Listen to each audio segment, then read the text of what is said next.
ایران سے جنگ میں امریکہ کو مالی طور پر کتنا نقصان ہوا، تفصیلات سامنے آ گئی ہیں۔ آرمڈ سروسز کو بریفنگ میں 25 ارب ڈالر کے اخراجات کا انکشاف ہوا۔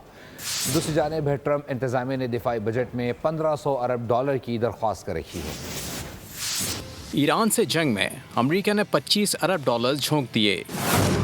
آرم سروسز کمیٹی کو بریفنگ کے دوران پینٹاگون کے فائنینشیل آفیسر نے اعتراف کیا ہے کہ اس جنگ میں امریکی خزانے کو بھاری بوجھ برداشت کرنا پڑا۔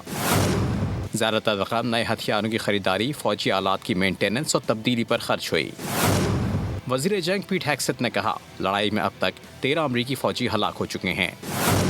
ان کا کہنا تھا، امریکی دفاعی صنعتی نظام کو عام حالات سے نکال کر جنگی بنیادوں پر چلنے والے نظام کی طرف لے جانا چاہتے ہیں تاکہ مستقبل کے خطرات کا مقابلہ کیا جا سکے۔ ان اخراجات کی تفصیل ایک ایسے وقت میں سامنے آئی ہے جب ٹرمپ انتظامیہ نے سال 2027 کے لیے 1500 ارب ڈالر کے ریکارڈ دفاعی بجٹ کی درخواست کر رکھی ہے۔ بجٹ میں اس بڑے اضافے کو ایران اور عالمی چیلنجز کے تناظر میں انتہائی اہم قرار دیا جا رہا ہے۔